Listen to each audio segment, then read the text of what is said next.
En esta segunda parte me gustaría hablar sobre un secreto de la banca muy especial, y este es el secreto de la creación del dinero.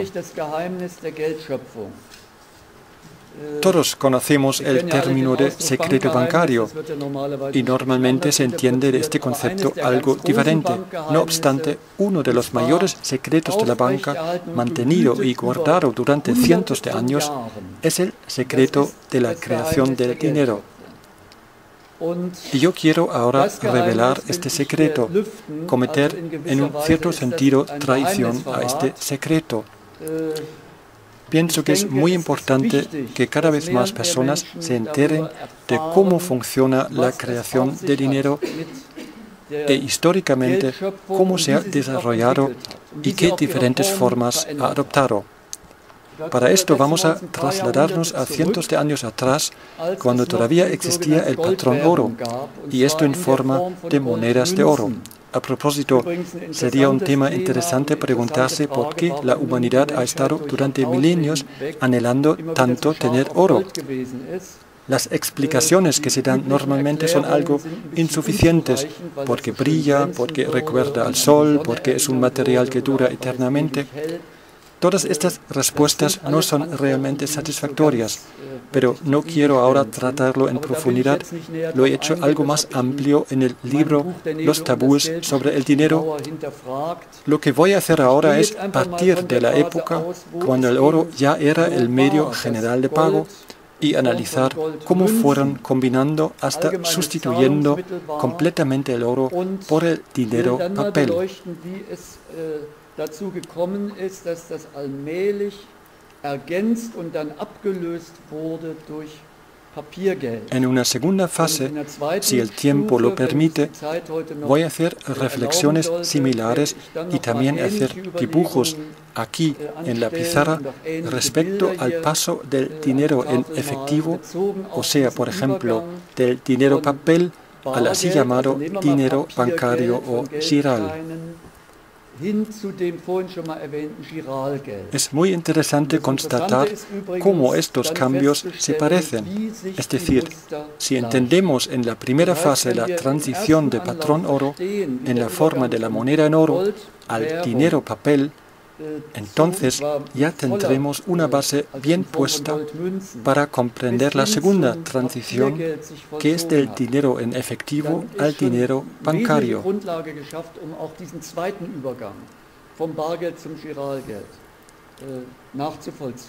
Entonces voy a empezar con el patrón oro y dibujar aquí al comerciante.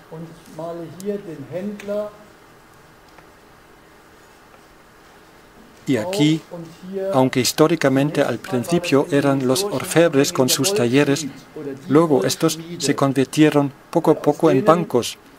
Y por eso voy a poner aquí ya la palabra bank, en castellano banco.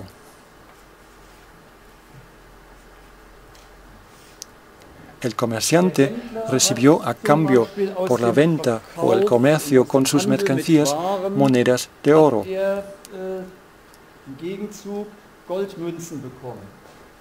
Estas aquí son las monedas de oro. Durante sus viajes de negocios, que a veces eran largas distancias, los comerciantes llevaban consigo sus sacos o también sus arcas para guardar el oro. Pero esto despertaba los deseos de los atracadores. Es decir, se convirtió en un asunto bastante arriesgado llevar el oro consigo en los viajes.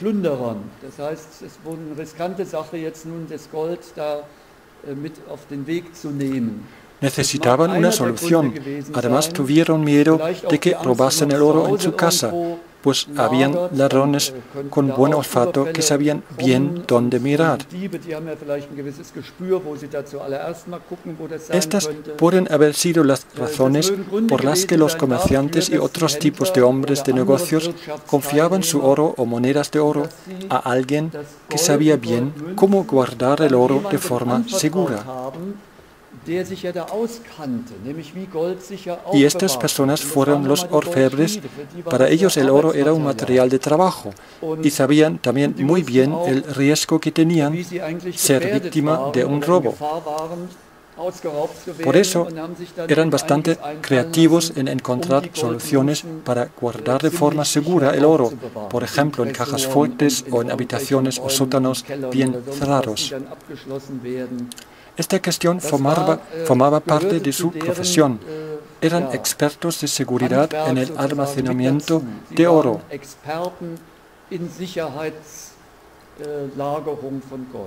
Por lo tanto, los comerciantes, en primer lugar, encomendaban sus monedas de oro a un orfebre, pidiéndole que guarde de forma segura estas monedas.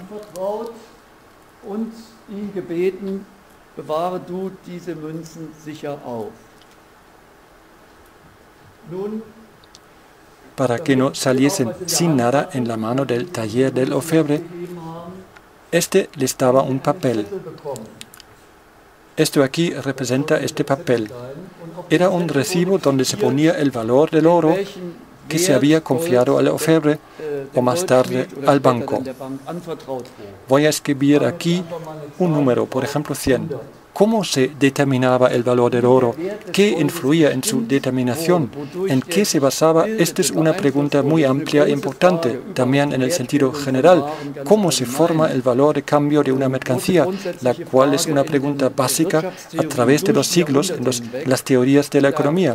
Unos decían que se determina por la relación de oferta y demanda, otros decían que es el valor del trabajo, es decir, el trabajo que se necesitaba para, por ejemplo, extraer el oro. De esta disputa no quiero ocuparme ahora, la disputa entre la teoría del valor y la teoría del precio y de qué forma se podría unir estas dos teorías, aunque es un tema importante preguntarse qué en realidad es un valor y cuáles son las fuentes de la creación de un valor y cómo es que algunos pueden apropiarse de una parte de los valores creados que lo retiran sin haberlos creado ellos mismos. Todas estas preguntas son importantes, pero no están ahora en el centro o en primera línea de nuestro interés. Volvemos a lo de antes. Un tipo de recibo fue emitido aquí y este recibo tenía una determinada característica. Presentándolo al orfebre o más tarde al banco, ellos entregaban este u otro oro, pero con el valor que indicaba el recibo.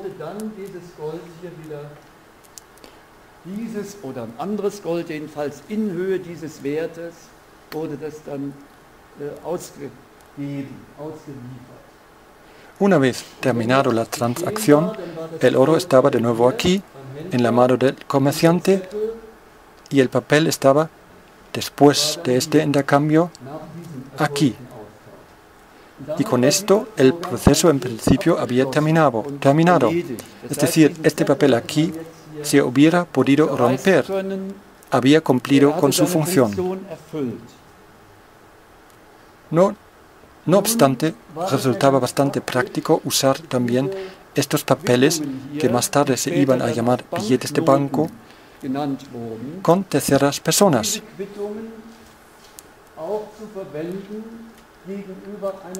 Hasta ahora solamente teníamos el comerciante y el banco, pero el comerciante, por ejemplo, iba a comprar algo en un taller artesanal o a un campesino, es decir, estaba en una relación comercial con otros partícipes del mundo económico. Y si el comerciante hubiese querido pagarles por sus productos o mercancías, habrían podido hacer lo siguiente: ir al banco y presentar el papel, llevarse el oro y pagar con este oro a su, para llamarlo así, proveedor. Ahora serían el campesino o el artesano que tenían en su posesión el oro y ellos hubieran podido empezar el mismo procedimiento, llevarse el oro al banco, etc. Pero existía también otra posibilidad, al menos si este papel no estaba a nombre de una determinada persona, sino si era transferible. Entonces, este papel aquí de 100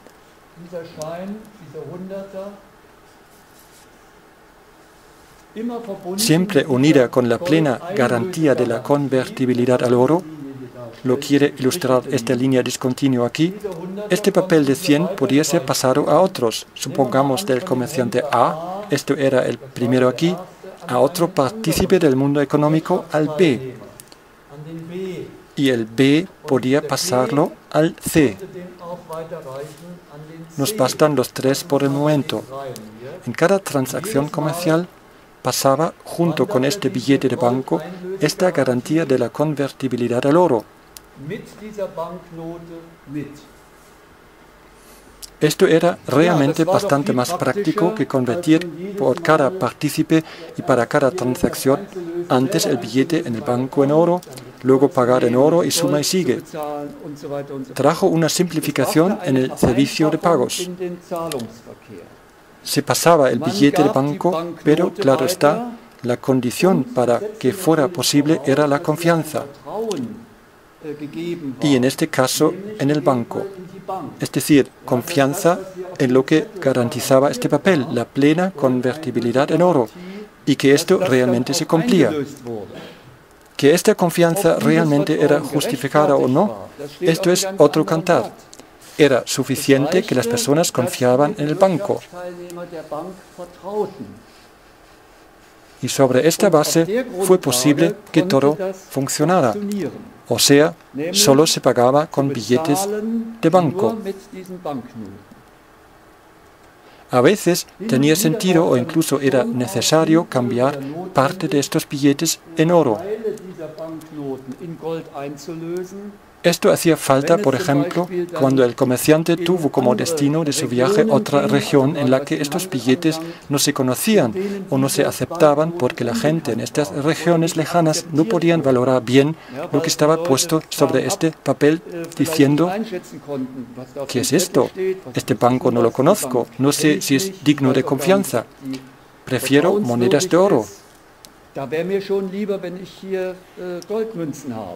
Por lo tanto, para determinados fines y hasta un cierto tipo porcentual, era útil o necesario cambiar estos billetes en oro.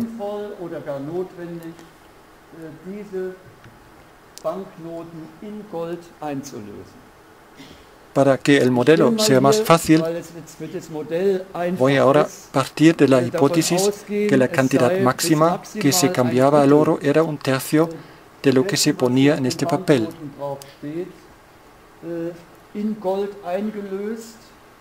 Voy a dibujar el banco algo más ampliado, aquí con el oro encomendado.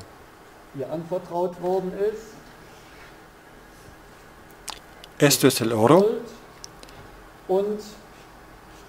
Y del billete de banco no se necesita más que un tercio. En este papel aquí he intentado delimitar solo un tercio, no es tan exacto, solamente es una ilustración simbólica. Un tercio de esto se presenta en el banco para cambiarlo en oro.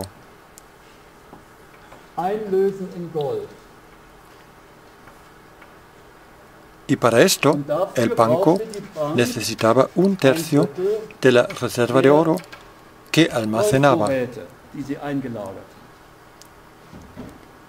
Supongamos un tercio. Entonces ya no se necesitaba más los otros 2 tercios, al menos no para este fin.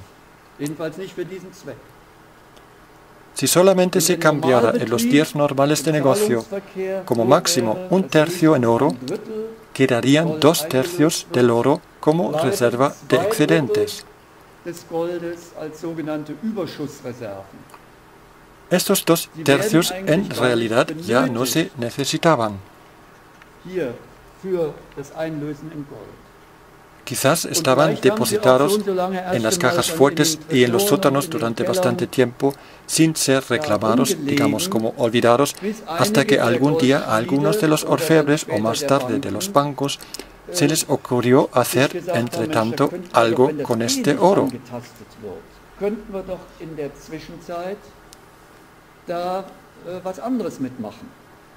¿Qué se podría hacer?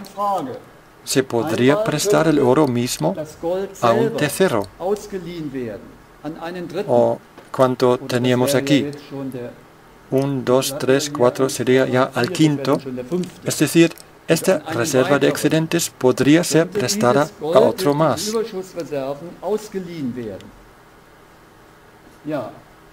Esto ya no sería tan correcto. ¿Qué opinan? En realidad, tiene que quedar claro que el oro depositado pertenecía a esta persona aquí, era su oro. Y como los bancos hoy en día guardan títulos u otros valores de sus clientes, por ejemplo, en sus cajas fuertes, solamente los encierran para que estén almacenados de forma segura, pero siguen siendo propiedad de los clientes, en principio, con este oro aquí hubiera tenido que pasar lo mismo. El oro hubiera tenido evidentemente que dar el oro de este aquí, que lo había depositado aquí. Pero para esto quizás deberían haber existido leyes que definen de forma inequívoca el régimen de tenencia. Tales leyes aparentemente no existían. Por lo tanto, no hubo ningún impedimento legal para que los orfebres o el banco no utilizaran la reserva de excedentes para otros fines. Por ejemplo, para prestarla en forma de oro o monedas de oro como crédito a otra persona. El crédito está compuesto de diferentes partes.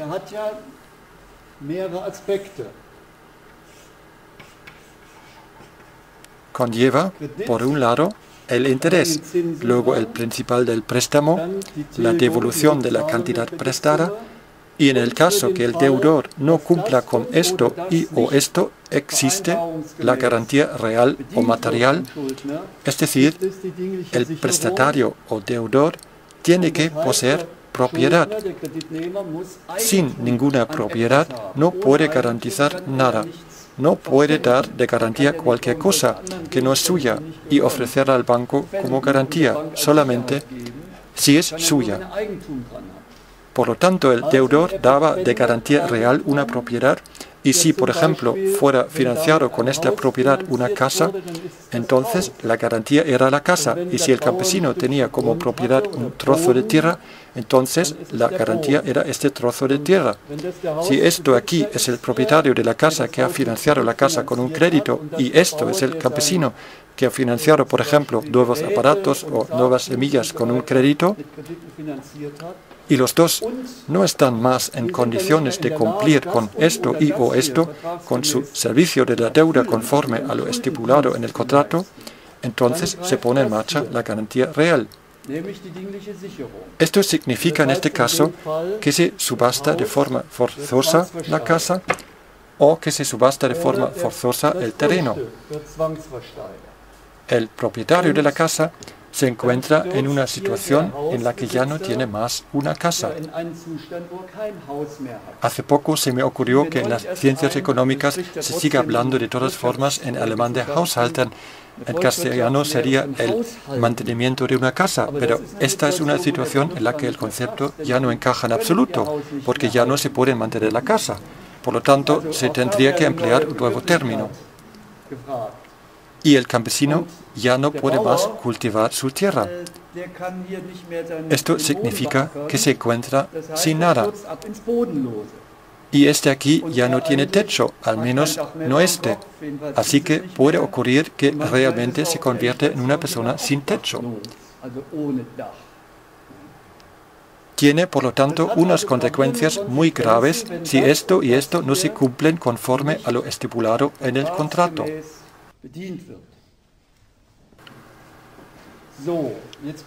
Volvamos a esto. De esta forma, el banco podría dar como crédito oro a un prestamista y exigir de él intereses y amortización del principal del préstamo, y si éste no puede cumplir el servicio de la deuda, el banco puede, con el oro que no le pertenece, quitarle la casa y el suelo que pisa. ¿No es increíble?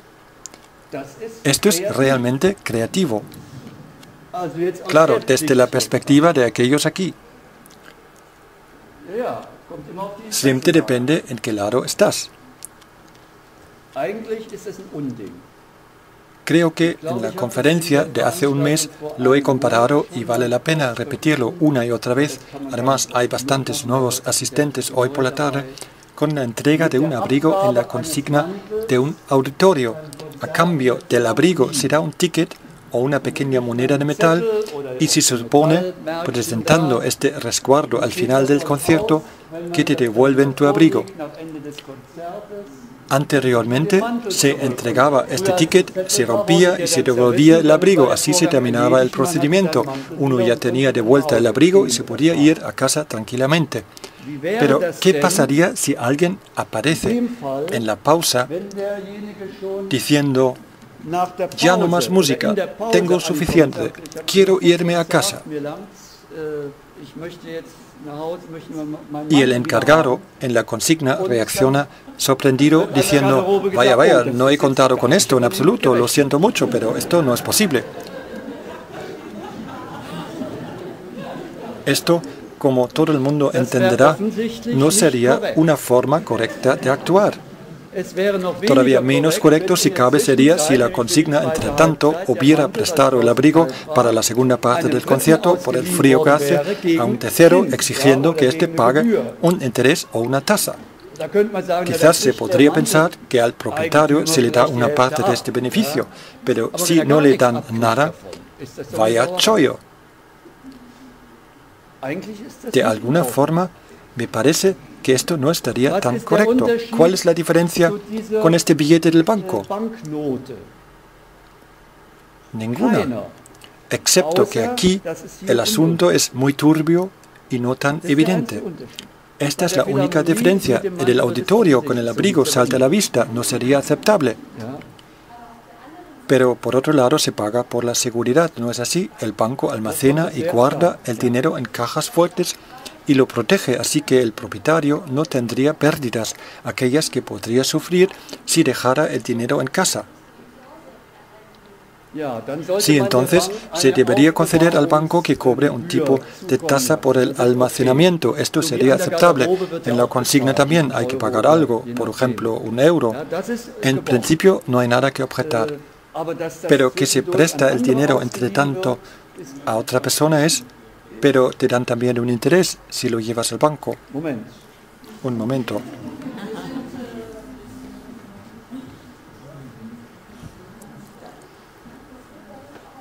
Pero tampoco va a ser más justo con un interés. De la problemática del interés ya estábamos hablando antes con más detalle. El interés tampoco es la solución del problema. Volvamos ahora con lo que pasa con la reserva de excedentes. Si solamente una tercera parte se cambia al oro. He dicho antes que era una forma bastante creativa de prestar esta reserva de excedentes en oro a otros, además con esas condiciones. Pero uno puede ser todavía más creativo, dado que de este billete aquí se reclama solamente una tercera parte de oro. Con otro billete podría ocurrir lo mismo, y luego con otro. Por lo tanto, aquí se imprimen dos nuevos billetes, lo que significaría naturalmente gastos de papel y costes de imprimirlos. Respecto a estos billetes, el banco también parte de la idea de que solamente como máximo una tercera parte se cambia al oro, y para esto bastaría como base este tercio, y para esto bastaría como base este tercio. Algo no funciona bien. Por favor, más alto. A partir de aquí se entra en una confusión. Dividiendo el dinero como usted lo está haciendo, yo empiezo ya a perderme y luego están los productos financieros que ya nadie entiende nada. Lo que yo de verdad no pretendo hacer es crear todavía más confusión, sino al revés, aclarar el asunto, poner más claridad en un asunto en el que la confusión está muy extendida. Espero que hasta ahora todavía se me pueda seguir. Sí, sí. Un poco más alto, por favor. No he entendido bien lo del tercio. ¿Significa esto que el banco solamente tiene que guardar como reserva un tercio? Porque si yo voy al banco con mi billete de 100, me dan también mi oro con valor de 100, en un supuesto caso que es una moneda de oro patrón. Patrón oro, ¿cómo consiguen que yo no la quiera cambiar? Esto era este argumento. Este A aquí no saca el oro del banco para después pagar con este oro a B, y B no lo lleva de nuevo al banco, etc., sino que A pasa directamente este papel, este billete de banco, a B, y este, confiando en el papel, piensa que podría ir al banco, pero ¿por qué? ¿Por qué no pasarlo directamente a C? Pero ¿por qué entonces un tercio? El banco, entre tanto, podría hacer negocios con todo el oro. Esto también lo he explicado. Para determinados fines hay que guardar una cierta reserva, puesto que en regiones lejanas, donde ni el banco ni sus billetes son conocidos, no aceptarían este papel. Ahí dirían que necesitamos oro. Por lo tanto, para estos fines hay que recurrir de vez en cuando al oro. Por lo tanto, el tercio es como una medida de precaución para que los 2 tercios restantes están a libre disposición con el fin de hacer negocios. Sí, pero un tercio es solamente un modelo para simplificar. Depende de la costumbre cómo se realizan los pagos. Cuanto más se acostumbra la gente al hecho que se puede pagar con los billetes de banco, en un mayor grado se puede reducir la reserva y más grande será la posibilidad de poder hacer otra cosa distinta con la reserva. No hay ninguna norma que lo regule. No existen ni tampoco existían leyes que lo hubieran podido impedir. Pero esto no está bien, porque existe el derecho a reclamar los otros 2 tercios, pero el banco lo ha gastado. Debería guardar este oro para poder responder a este derecho legal. Sí, pero el derecho de poder sacar el oro no se realiza, como lo he expuesto antes. En circunstancias normales solamente se saca, como lo muestra la experiencia del banco, como máximo un tercio. Esto es un problema que podríamos tener hoy. Si todo el mundo se fuera al banco porque ya no confía en él y quiere sacar su dinero, o en nuestro contexto el oro, entonces se darían cuenta que el dinero no está. El dinero multiplicado por un factor X se ha prestado en forma de créditos a otros. Todavía estamos en una fase, digamos, de ejercicio preliminar para acercarnos luego al presente y entenderlo mejor. Aquí esto empezó ya hace algunos cientos de años. Volvamos a esta reserva de excedentes. Sobre esta base se pueden producir otros billetes de banco. Ahora la pregunta es, ¿cómo entran en circulación? ¿Cómo se distribuyen entre la población? Una posibilidad sería que los bancos, por ejemplo, en Navidad, meten a cada persona un billete de 100 en su buzón. Otra posibilidad sería hacerlo con un helicóptero. Hoy en día es posible. Se pueden tirar los billetes desde el helicóptero. Lo ha dicho el director de la Fed. Antes de ser nombrado director de la Fed, y quizás por eso justamente se ha convertido en el director de la Fed, para esta institución no sería ningún problema, podría crear liquidez de forma ilimitada. Pero ¿de dónde la sacaría? De la nada. Y esto le ha calificado para ser director de la Fed. Malas lenguas ya le habían dado un nuevo nombre, un apodo, helicóptero Bernanke, por su apellido Bernanke. Pero bromas aparte, ahora empieza a haber posibilidades que francamente son geniales. Claro está, siempre depende en qué lado uno está. Y los de aquí, por supuesto, no tienen ningún interés en querer influir en el legislador para que haga leyes que lo impidan o influir en los medios de comunicación pidiendo que escriban algunos artículos que critican estos manejos con el fin de que hagan leyes que lo limiten.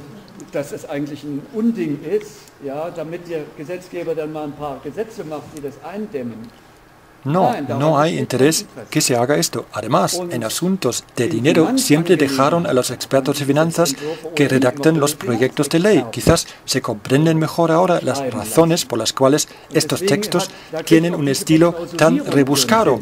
Porque cualquier persona normal piensa leyéndolos, no me aclaro, esto no entiende nadie y se rinde rápidamente. ¿Y qué hace?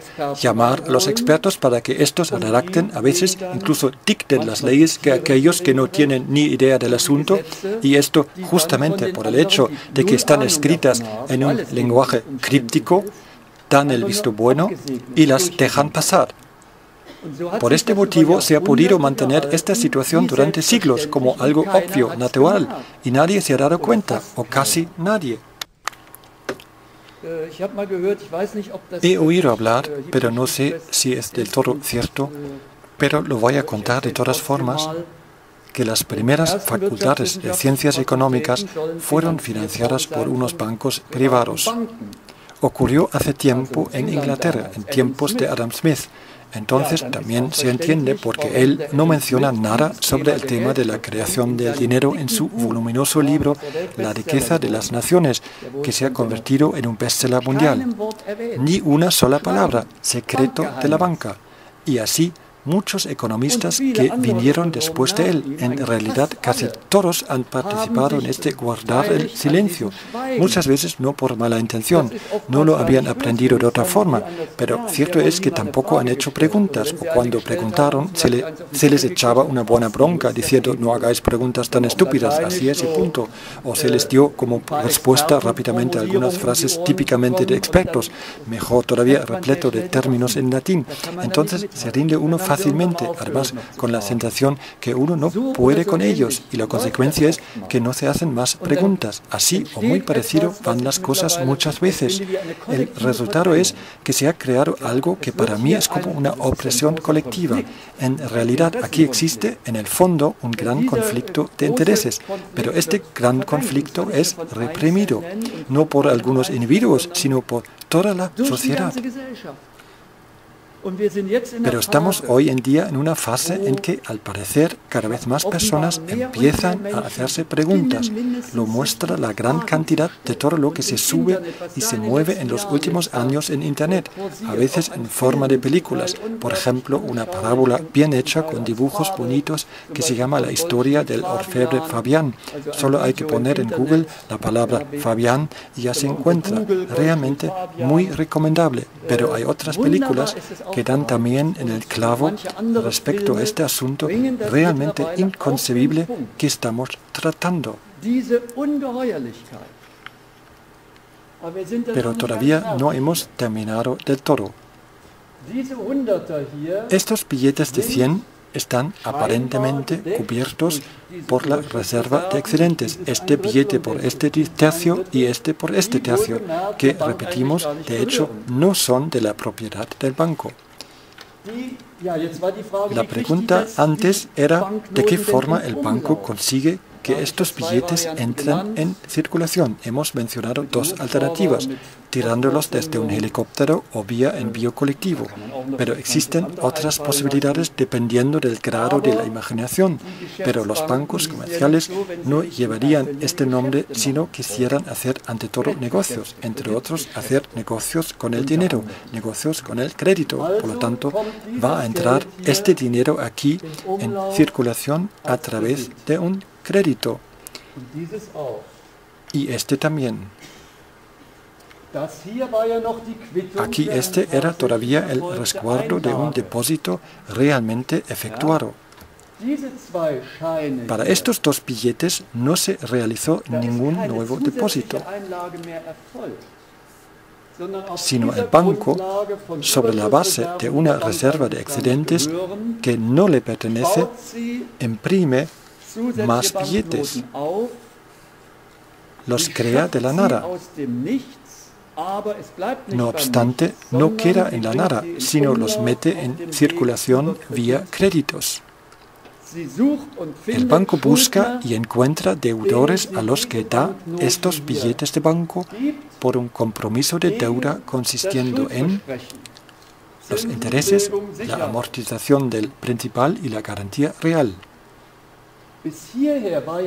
En realidad, hasta ahora, era el banco que estaba en deuda con aquella persona que llevaba en su mano el billete del banco, es decir, tenía la obligación de devolverle el oro en el caso de que presentara su billete, digamos, sigilosamente, sin que nadie realmente hubiese notado algo, se dio la vuelta total al asunto. El banco se ha convertido en el acreedor frente a un deudor que tiene que pagar ahora intereses a lo largo de toda la duración del préstamo por este dinero creado de la nada. Y si no cumple en el servicio de la deuda, ya sabe lo que le espera. Esto aquí. Pero se pueden imaginar más casos, como por ejemplo que te quiten el kiosco. Sí, se pueden añadir más detalles. Esta es la persona que quiere construirse su propia casa. Y este es el campesino. Y si ambos no consiguen cumplir con el servicio de la deuda, les puede ir muy mal y pueden caer en esta situación dramática. Es como una cadena que empieza con una necesidad crediticia, por supuesto. Sin una necesidad de un crédito no funciona. El banco no podría imprimir billetes a lo loco. O sí, lo podría hacer, pero esto no serviría para nada. Necesita otros que quieren coger un crédito. Esta necesidad tiene que evidentemente existir. Y si todavía no existe, hay que pensar en cómo crearla. Hay que ser creativo también en este asunto para saber cómo se crea una necesidad crediticia y cómo conseguir que se despierte un deseo por coger créditos, exactamente como aquellas personas en América que querían tener una propiedad. Primeramente, se les vendieron los créditos casi acusándoles que cogieran uno, ofreciendo unas tasas de interés bajísimas, sin la más mínima supervisión si existe realmente una garantía real.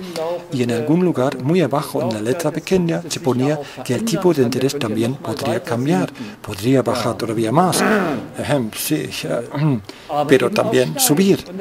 Y esto es lo que ocurrió, los intereses subieron, y en este caso los subieron para estos propietarios particulares, con la consecuencia de que rápidamente muchos de ellos llegaban a sus límites y no podían aguantar más esta mayor presión del servicio de la deuda.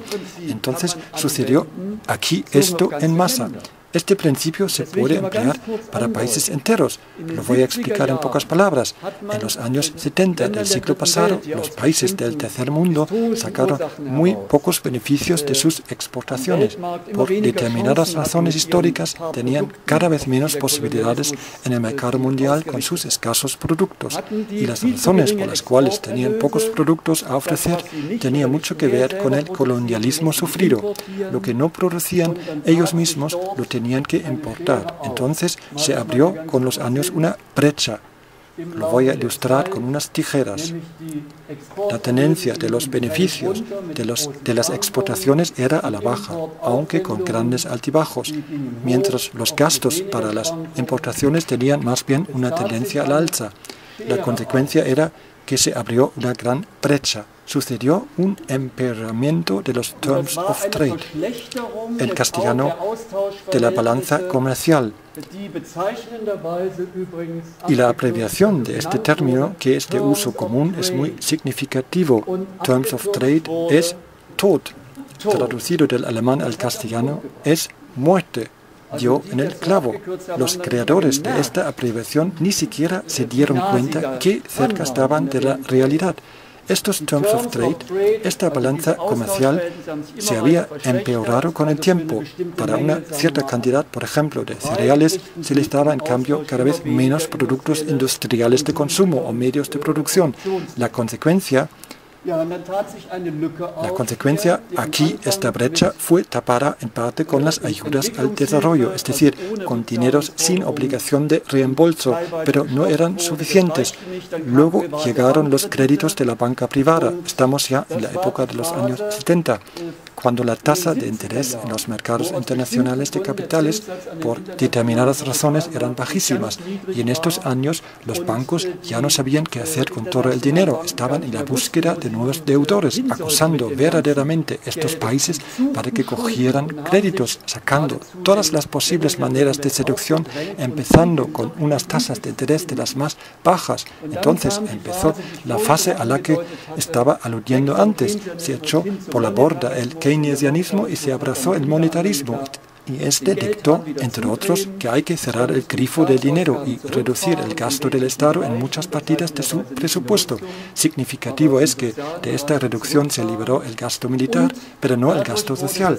Con estas medidas se redujo enormemente la cantidad de dinero, con la consecuencia de que la tasa de interés subió a unas alturas que hasta entonces no se imaginaba que fuera posible. 18% de interés de crédito. Los países del tercer mundo se vieron atrapados por esta nueva política de tal forma que cayeron en la así llamada trampa de la deuda. En este caso, por lo tanto, no son solamente deudores individuales que se dejaban capturar por unas ofertas de ensueño, sino lo mismo también está ocurriendo con países enteros, con el tercer mundo que ha caído en una crisis de la deuda con unas dimensiones enormes. Yo estaba indicando esta situación en el dibujo al principio, haciendo hincapié en la crisis de la deuda del tercer mundo. También aquí el interés, por lo menos, tuvo el efecto de intensificar la crisis. Al final entró en juego una institución que se vendió como el áncora, diciendo que aquí esta brecha ya no se deja cerrar sin mi ayuda. Soy el áncora que os va a dar, una vez más, algún crédito. Y esta institución fue el FMI, el Fondo Monetario Internacional. Estos créditos no los daba de forma altruista, sino los ha concedido solamente con unas condiciones extremadamente severas. Estos países tuvieron que quitarse todas sus membranas, todas sus capas de protección, por ejemplo, los derechos aduaneros, y renunciar a cualquier regulación o limitación para los movimientos internacionales de capitales o para los movimientos especulativos de capitales. Todo esto lo tuvieron que abandonar. Solo con esta condición el FMI les concedió los créditos. Es como si se echa un cebo con la caña de pescar al río o al mar, y luego vienen los peces hambrientos pensando que hay algo para comer o hay un crédito que les va a ayudar a sobrevivir, y pican, y luego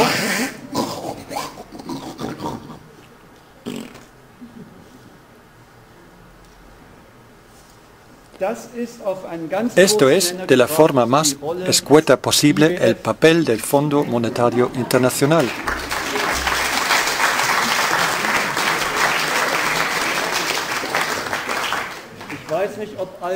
No sé si todo el mundo sabe que uno de los directores del Fondo Monetario Internacional durante algunos años se convirtió en presidente de un país, el presidente alemán Horst Köhler. Y que este Horst Köhler está a favor, como ha salido hoy en las noticias, en dejar al Fondo Monetario Internacional la supervisión de los mercados internacionales de capitales para poder superar de esta forma la crisis financiera mundial. Esto ya es burlarse del resto del mundo. Esto es como si se dejara al zorro ávido de comerse a las gallinas como vigilante del gallinero. Lo voy a comparar con otro cuento.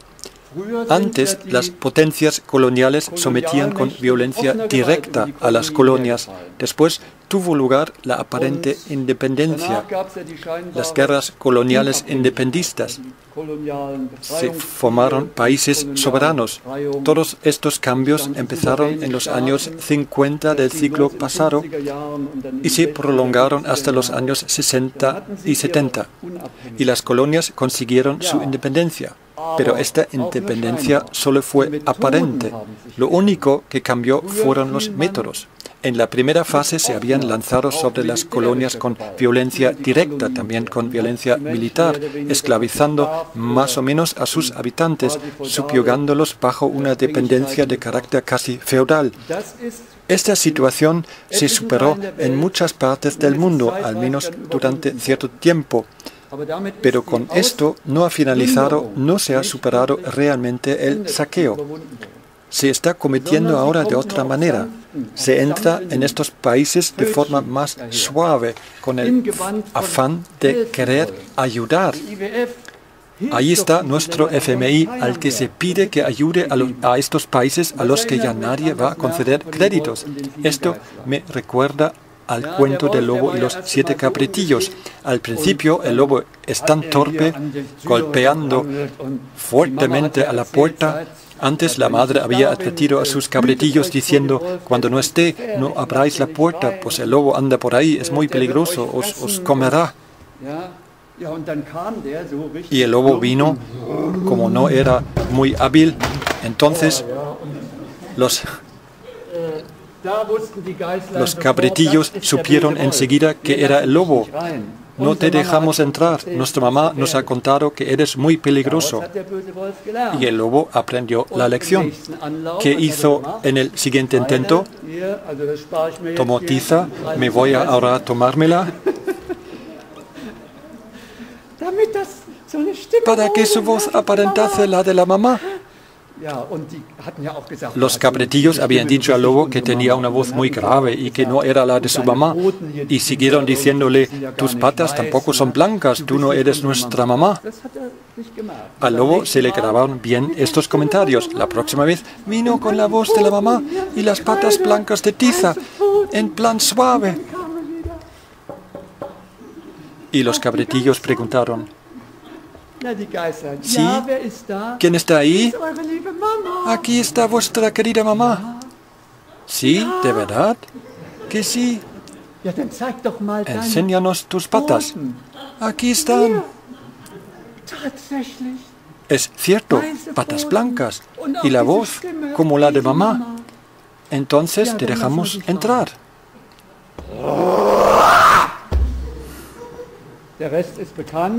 El resto ya se conoce. Pero terminó bien. Sí, tuvo un final feliz. Esto es lo que da esperanza. Lo podemos transferir directamente a lo de antes. Tuvo un final feliz. El lobo se abalanzó sobre los cabritillos, pero los devoró de forma tan ávida que siguieron vivos dentro de su tripa. Además, a uno de ellos no lo consiguió atrapar. ¿Y dónde se había escondido? En el reloj de pared. El tiempo arregla todo. O casi todo.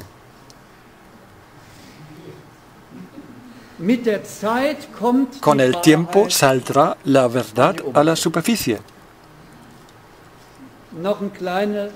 Para completar el cuento, uno de los jefes del Banco Mundial, bueno, el Banco Mundial es la organización, digamos, gemela del FMI, que ha hecho un trabajo igual de sucio respecto a la política del tercer mundo, una política más bien a favor de las grandes multinacionales, financiando proyectos de grandes dimensiones con unos daños ecológicos enormes, con unos daños sociales enormes, con expulsiones, traslados de la población, si se trataba, por ejemplo, de proyectos para la construcción de presas, etc. Ahora, este Banco Mundial tuvo un jefe que se llamaba Wolfensohn. En castellano sería hijo del lobo.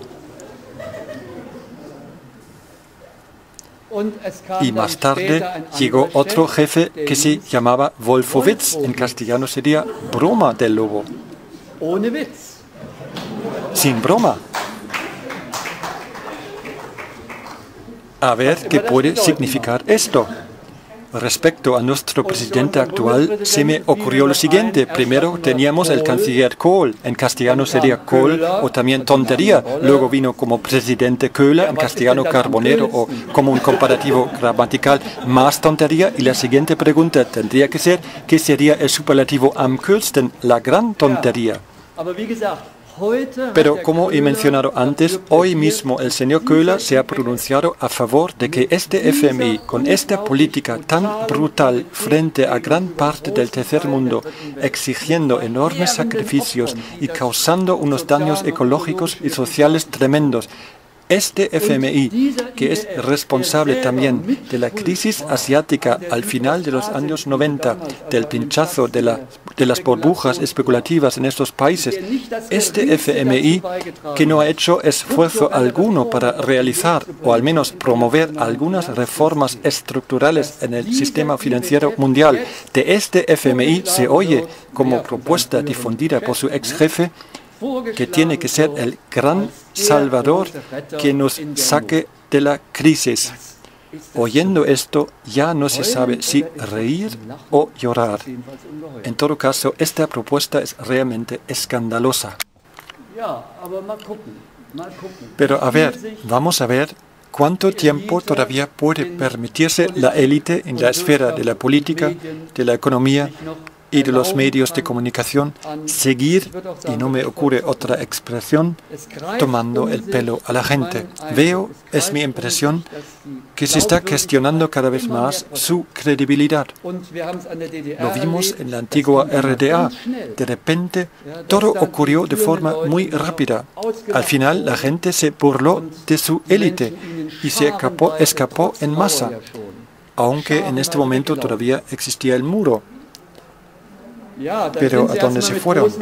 Sí, luego muchos de ellos se fueron con mucha ilusión a la parte occidental y lo que encontraron no necesariamente era algo que habían esperado, pero siempre es posible otro paso en el aprendizaje. Atravesando algunas esperanzas ilusorias, experimentando algunas decepciones y viviendo no pocos engaños, puede resultar que al final se gana más claridad. Pero estuvimos ya en una situación parecida. Y de todo esto surgió el régimen de Hitler.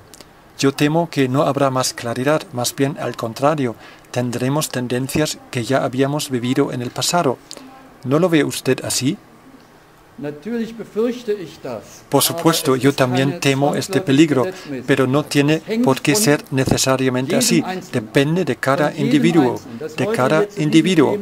Que se reúna aquí hoy para tratar este tema, tanta gente hubiera sido impensable hace 5 años. Yo lo estoy notando en diversos contextos. Estamos ahora en otra situación comparada con la situación cuando la crisis todavía no era tan aguda. Y si los representantes en la política y la economía siguen cometiendo algunas barbaridades más, se desmorona todavía más la confianza.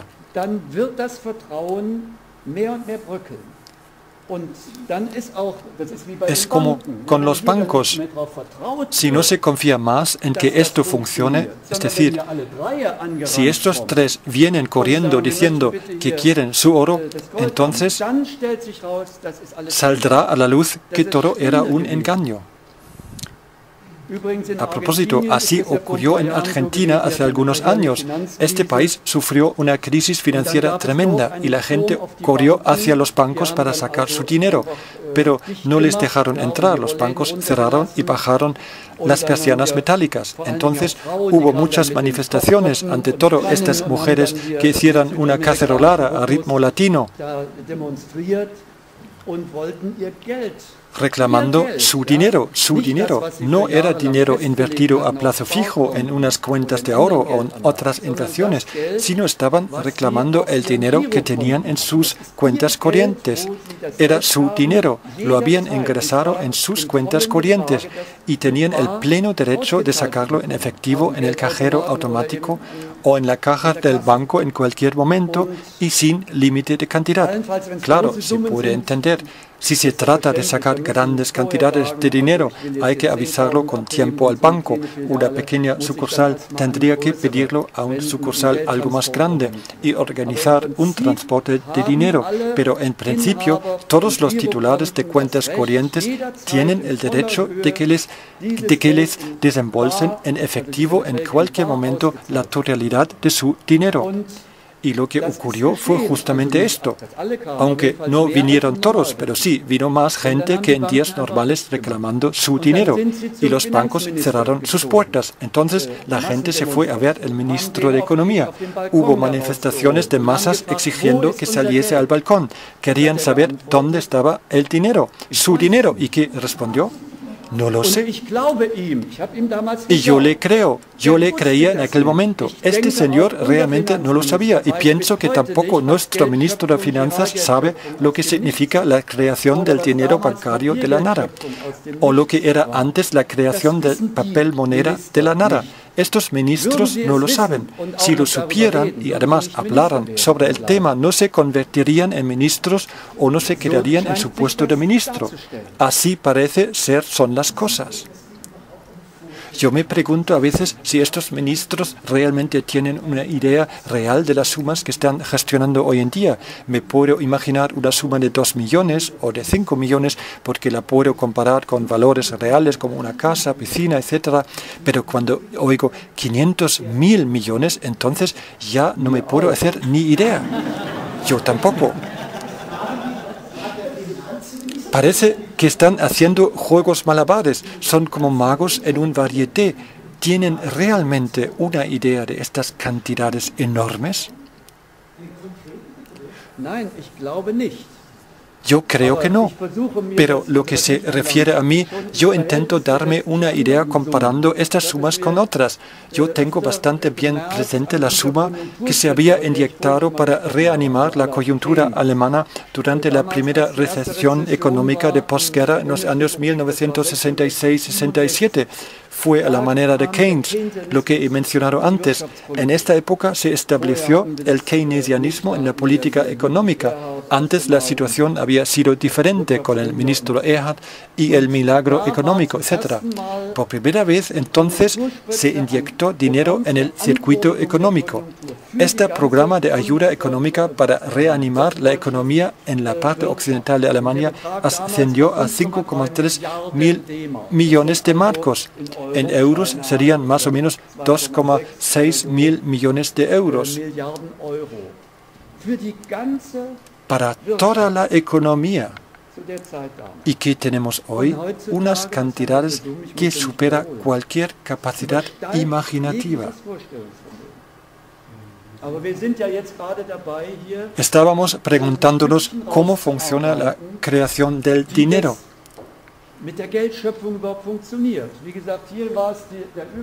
Mirábamos la transición del oro a papel moneda.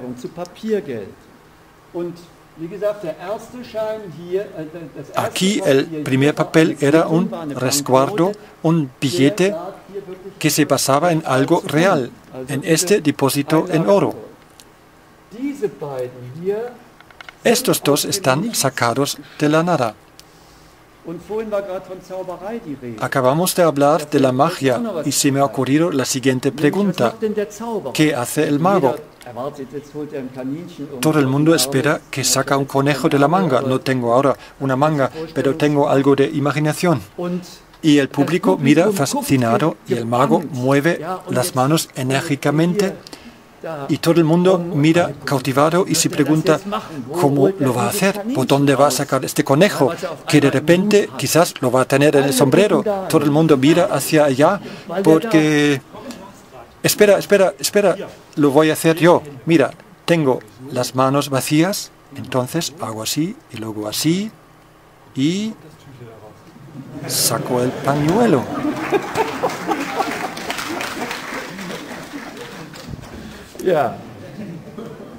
Entonces, todo el mundo mira hacia allí. ¿Qué va a pasar? Y mientras todos están mirando fascinados hacia allí, Aquí está el conejo, justamente ahí donde nadie estaba mirando. Es decir, tiene el objetivo de desviar la atención del público con cosas insignificantes para que no se ocupen de ninguna manera de lo esencial. Porque si comprendieran esto, ya lo había dicho un personaje histórico no tan desconocido, creo era Henry Ford, al que se le atribuye la siguiente observación: qué bien que la población no comprende lo esencial del sistema monetario. Si lo comprendieran, tendríamos una revolución antes del amanecer.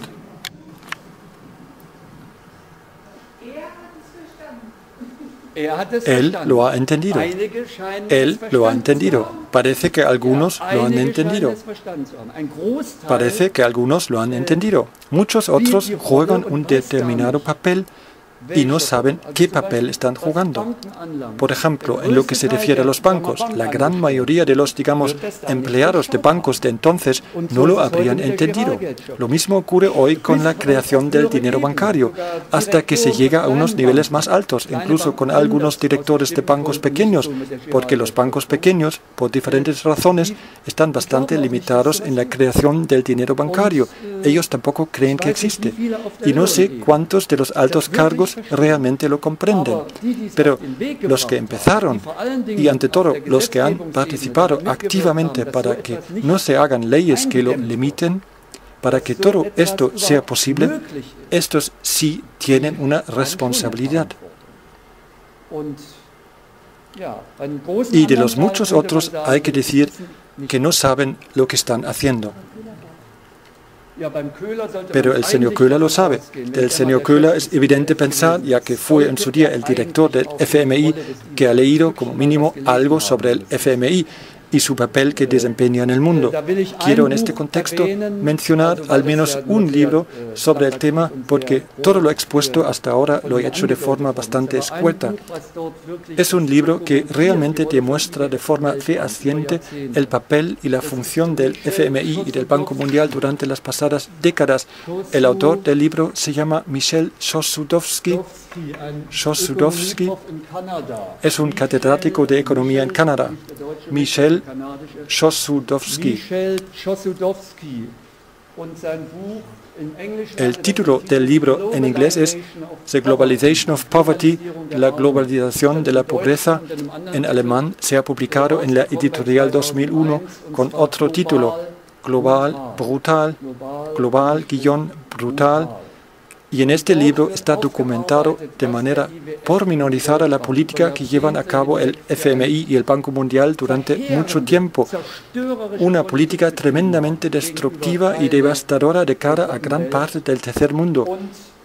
El autor ha introducido, o al menos está empleando en su libro, el concepto de financial warfare, que significa que anteriormente se habían hecho las guerras con armas y bombas y se habían convertido así países enteros en ruinas. Pero existen también otras formas de hacer la guerra, con instrumentos financieros, con armas financieras. Es esto aquí. Primero, crear la necesidad crediticia, luego ofrecer generosamente créditos.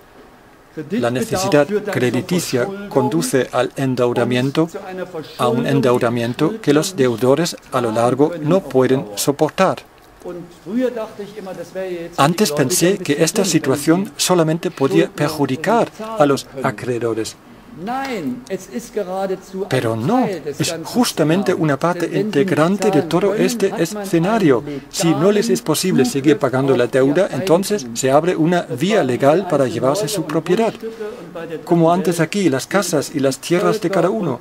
Respecto al tercer mundo, se trata de pueblos enteros con sus recursos que tienen que entregarse completamente sin poder defenderse y estar a merced de los acreedores y sus intereses.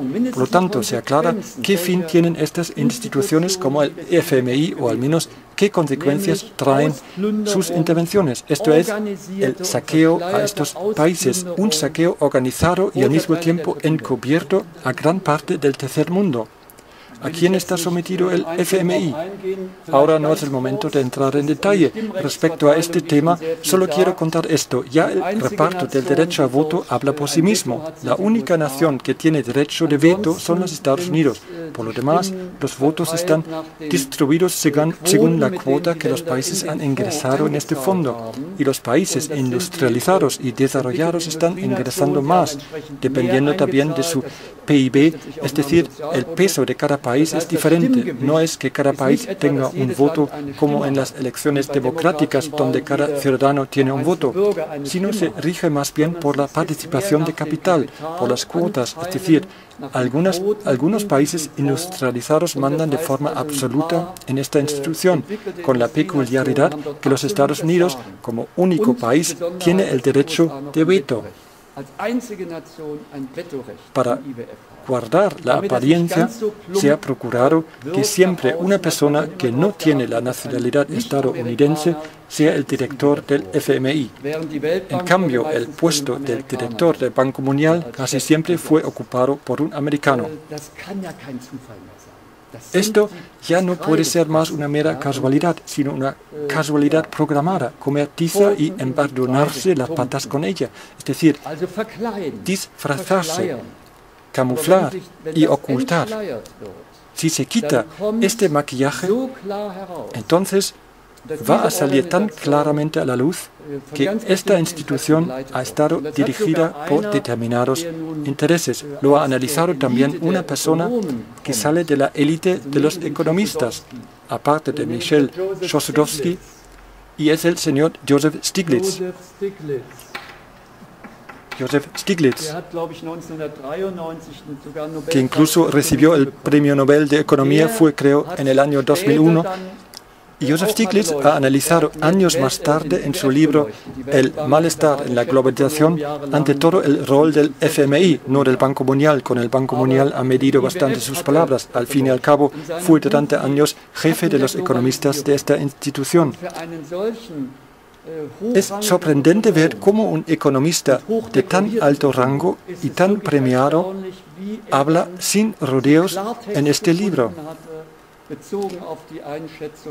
Además, concluye diciendo, si esto le hubiera ocurrido a un médico que recetaba durante décadas una medicina que hacía enfermar o incluso mataba a sus pacientes, entonces tendríamos que preguntarnos algún día qué es lo que no ha funcionado.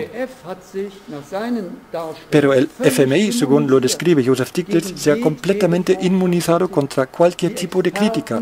Estos expertos no tienen contactos con otros círculos, se mueven e intercambian opiniones solamente entre ellos y nunca ya conocen las circunstancias sociales y reales del tercer mundo, sino van ahí en avión como la jet set del aeropuerto, van al hotel y ahí a menudo dictan a toda regla las condiciones y los contratos que los parlamentos tienen que aprobar. Si no, a estos países ya no les darán más créditos. Y Joseph Stiglitz se hace la pregunta, ¿realmente saben lo que están provocando? ¿O está todo esto ya programado? Que se pretenda justamente esto, arruinar estos países. Respecto a los expertos, Joseph Stiglitz concluye y no les critica con demasiada dureza que probablemente se les habría adoctrinado de tal forma durante su carrera de económicas que ya han perdido cualquier contacto con la realidad. Y esto es algo que puedo confirmar. Intenté explicar en mi libro Die blinden Flecken der Economie en castellano los puntos ciegos en las teorías económicas, cómo ante todo la teoría económica del neoliberalismo o la teoría que la sirve de base, la teoría neoclásica, están construidas. Es decir, dar a conocer sus modelos abstractos. Lo que se refiere a las matemáticas empleadas despiertan fascinación en unos, pero también rechazo por su complicación en otros. Cierto es que son muy lógicas, pero cierto es también que tienen un fallo. que han perdido totalmente el contacto con la realidad. Si esto ocurre a un individuo que se obsesiona tanto con unas ideas únicas que son al mismo tiempo y de una forma extraña, coherentes y cerradas en sí mismas, pero tan cerradas que nada puede llegarles del exterior, entonces se podría hablar de demencia. Según mis conocimientos, la teoría neoclásica, que es la teoría dominante de las ciencias económicas, cumple todos estos requisitos. La única diferencia está en que los primeros locos se van a un manicomio y los otros, la crème de la crème, se van a los diversos consejos de expertos e institutos de investigación económica. La situación de las teorías económicas dominantes es realmente preocupante. Ya lo tenemos otra vez, la ciencia dominante. No puede tener interés que salgan estos contenidos a la luz. Si sobre estos temas corriese la voz, quién sabe lo que se movería. Por eso existe esta jerga terrible y tan críptica por la que generaciones de estudiantes de economía tienen que pasar con muchos sufrimientos. La tasa de suspenso en asignaturas como la microeconomía, que es una parte de la carrera de económicas, llega no tan raras veces al 60%, 70, 80. La Universidad de Humboldt de Berlín sigue manteniendo el récord mundial en suspensos. Una vez la tasa llegó a 98%. Vaya nivel más alto que tenemos aquí en Berlín. Realmente hay mucho que podría moverse, pero hoy en día estas iniciativas ya no salen de las universidades, como por ejemplo antes con el movimiento estudiantil del siglo pasado. Esto sería impensable, pero existen otros sectores en la sociedad, otros campos fuera de las universidades que pueden empezar a mover algo. Tengo la impresión que estamos viviendo en una época de incertidumbre donde mucho todavía puede ocurrir. Se moverán cosas también en el buen sentido. Estamos ya bastante avanzados en el tiempo. ¿Es posible todavía dar alguna explicación sobre las tarjetas de crédito? Sí, lo único es que es un poco difícil hacerlo en 5 minutos. Ya he señalado antes cómo los modelos se parecen. Quizás conseguimos imaginárnoslo desde el punto de vista analógico. Si nos imaginamos esto ahora no como oro, sino como dinero en efectivo. Pero antes de seguir voy a volver a estos dos papeles. Este aquí realmente se creó por haber efectuado un depósito en oro. Estos ya no, se crearon de la nada. Solo aparentan ser dinero. Se llama en alemán el billete de dinero Geldschein porque la palabra scheinen significa aparentar. En realidad se debería poner aquí, cuidado, billete falso. Pero no lo ponen. Este aquí tiene el mismo aspecto que este. Esto es engaño. Ahora la analogía. Esto es dinero en efectivo metido en el circuito económico por el Banco Central. Todavía no hemos hablado de los bancos centrales, pero como ya sabemos que los bancos comerciales pueden practicar magia y crear dinero de la nada, se puede imaginar que lo mismo lo sabe hacer un banco central, que de la misma manera mete el dinero en el circuito a través de un crédito. Y estos créditos, por ejemplo, llegan después de algunas escalas de intermediación al Estado, provocando el endeudamiento del Estado. Por lo tanto, dinero del Banco Central es dinero en efectivo, son billetes. Sabemos todos que podemos coger un billete o dinero en efectivo y llevarlos a un banco. Entonces, este banco abre una cuenta corriente. Empezamos en esta fase. Entonces, uno tiene un saldo en cuenta con la cantidad de, por ejemplo, 100. Aquí esto no es un billete o papel, sino un extracto de cuenta. Y esta cuenta también está en el ordenador del banco con el mismo saldo activo. Se puede disponer de este saldo, igual que antes expuesto, de dos formas.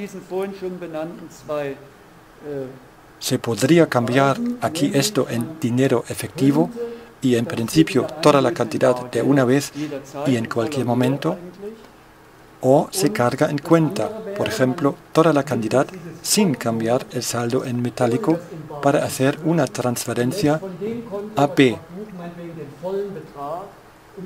Y B hará una transferencia a C, porque tendrá que pagarle algo. Si todos estos movimientos tienen lugar dentro del mismo banco, y tendría que ser un banco un poco más grande para que A, B y C tengan su cuenta en el mismo banco, entonces el banco no necesita mover para realizar estas así llamadas transferencias internas de banco ningún dinero en efectivo. Solo es un traslado, un cambio a otra cuenta. Anteriormente en alemán se llamaba también este dinero Buchgeld, dinero de libro, porque antiguamente se registraba en libros. Del italiano vino luego el concepto de Giralgeld, en castellano dinero bancario. Cada transferencia de estos saldos de aquí hacia allá está acompañada por la garantía de convertibilidad a dinero en efectivo, como antes la garantía de la convertibilidad al oro. Y dado que se paga de forma tan cómoda vía transferencia y con tarjeta de crédito, el pago en efectivo pierde importancia. Su parte en el volumen total de las operaciones de pago se reduce cada vez más. Cogemos ahora también, como antes, el ejemplo de un tercio. Es decir, como máximo se exige solamente una tercera parte del saldo en las cuentas corrientes o a la vista para el pago en efectivo.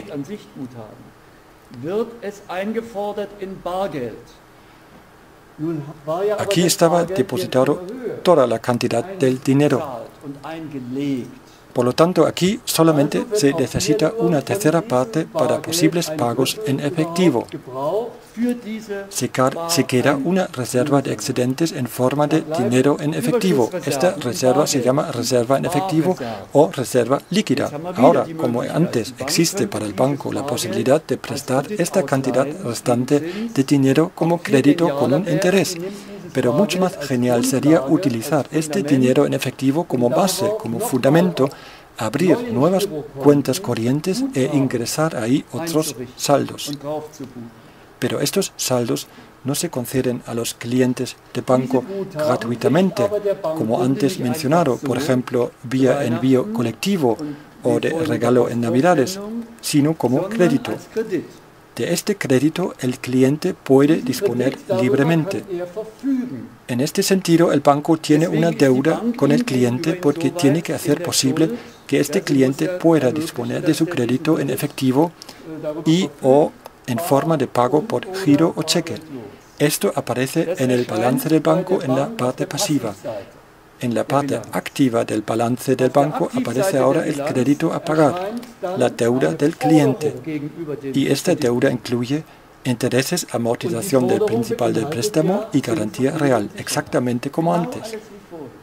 Es decir, el banco ha creado de la nada unos saldos extra en cuenta y los mete a través del crédito en el circuito económico. ¿Otra vez? Genial. Estupendo.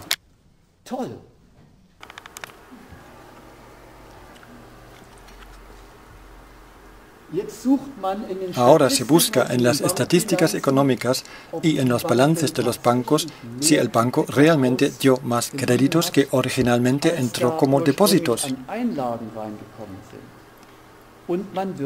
Y no van a encontrar nada. ¿Por qué? Porque aquí, para estos saldos en cuentas a la vista que el banco ha creado de la nada, pero que ha convertido en créditos con todas las duras exigencias de cara al cliente, se emplea también el término de depósito a la vista, aunque en realidad no se ha efectuado ningún nuevo depósito o ingreso. Esto es un engaño de primerísimo grado. Y si se mira este depósito y estos depósitos juntos, y luego el importe del crédito, que no es más que esta suma de depósitos, entonces desaparece el hecho de la creación del dinero bancario o giral detrás de esta niebla o confusión terminológica. De la misma manera como antes, cuando dije, esto ya no es dinero, sino es, como se dice en alemán, Geldscheine, en castellano, billetes, que solo aparentan dinero, pero tienen el mismo aspecto que el dinero, que tiene una base real en forma de un depósito realmente efectuado. Se repite lo mismo a nivel del dinero bancario.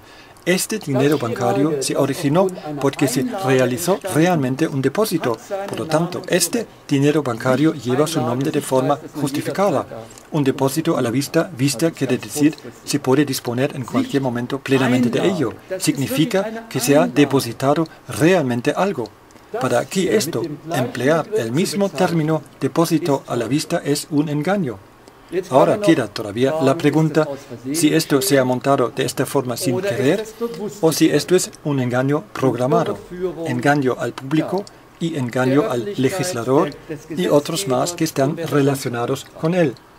En todo caso, es un engaño. Y es un engaño con unas consecuencias incalculables. El sistema de los bancos comerciales no solamente puede crear 3 veces más dinero bancario frente a aquel dinero bancario que tuvo como base un depósito real, sino cuanto más se expande el servicio de pago sin efectivo, más grande será el multiplicador, es decir, el coeficiente con el que se puede estirar el volumen del dinero bancario. Ya en los Estados Unidos de los años 30 del siglo pasado, analizó un mundialmente conocido teórico del dinero, el señor Irving Fisher, el sistema monetario. Y este análisis lo hizo solo después de la crisis económica mundial, después del crash bursátil y después del pánico bancario. Antes, ni siquiera él se había dado cuenta y vio que este dinero, estos así llamados depósitos a la vista, son X veces más que el dinero emitido por el Banco Central, que es su base. Todo este sistema monetario está construido sobre un pilar frágil y tambaleante. Y si se sacara una mayor cantidad de dinero en efectivo de los bancos, provocaría que toda la base para la creación del dinero bancario, todo este extenso sistema se derrumbase. Todos los bancos rápidamente tendrían que retirar los créditos con la consecuencia que muchas empresas irían a la quiebra. Es decir, él vio que este así llamado Fractional Banking System, el sistema bancario de reserva fraccionaria, donde solamente una mínima parte de todo el volumen del dinero estaba cubierto por dinero del Banco Central, que este Fractional Banking System tenía un factor amplificador de 10. Es decir, una retirada de una cantidad de dinero en metálico tiene un efecto multiplicador por 10 respecto a la reducción del volumen del dinero. Además, por el sistema mundial de patrón oro parcial se añadió otro factor amplificador, lo que no puedo explicar ahora con todos los detalles, solo a grandes rasgos. El volumen del dinero estaba en esta época construido sobre la base de un así llamado patrón oro parcial.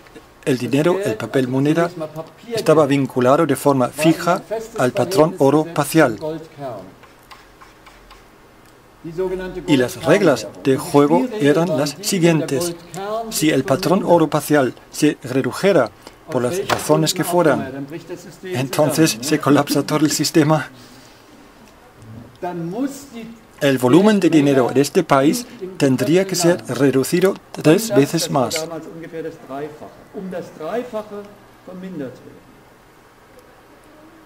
A consecuencia del crash en Nueva York tuvo lugar la crisis de la banca en los Estados Unidos.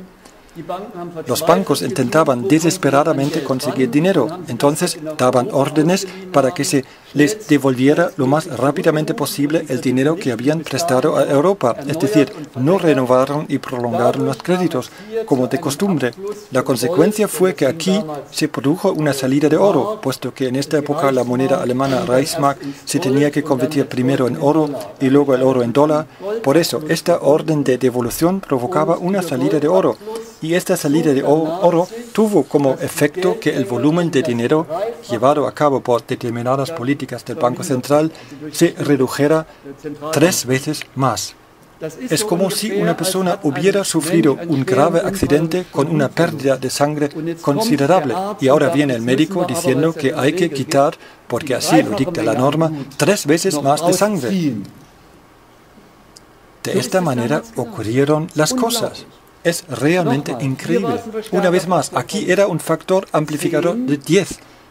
Multiplicándose en Europa por 3, 30 veces amplificado. Esto golpeó con toda su dureza a la economía alemana y europea. Y todo sabemos qué pasó después. Existían unos errores estructurales tan tremendos en el sistema monetario.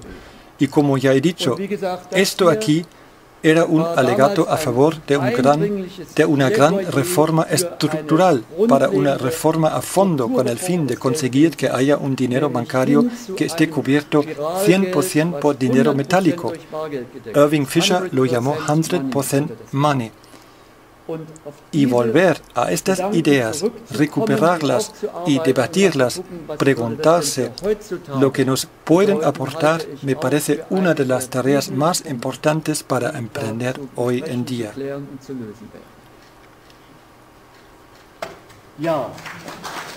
Pienso que ya es suficiente por hoy.